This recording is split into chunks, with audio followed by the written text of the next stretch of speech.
Once there was a young woman named Sarah who lived a happy and fulfilling life with her husband and 2 children. They had a beautiful home, great careers, and a strong bond with one another. However, one day, Sarah's world turned upside down when her husband was diagnosed with a rare and aggressive form of cancer. The next few months were a blur of hospital visits, chemotherapy treatments, and emotional turmoil for Sarah and her family. Despite the best efforts of the doctors, her husband's condition continued to worsen, and Sarah was forced to watch as he became weaker and weaker each day.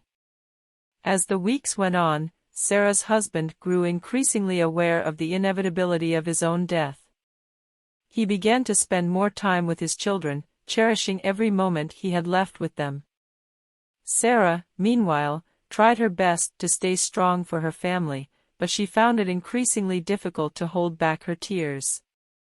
Finally, one day, Sarah's husband passed away peacefully in his sleep. Sarah was devastated. She felt like a part of her had died along with him, and the pain of her loss seemed almost unbearable.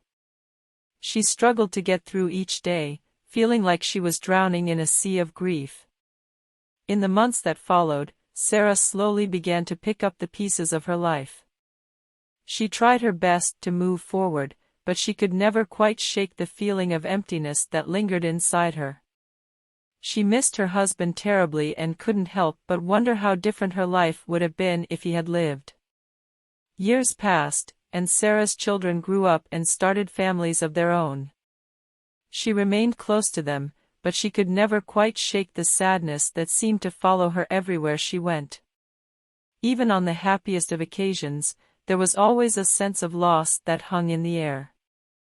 In the end, Sarah realized that grief was something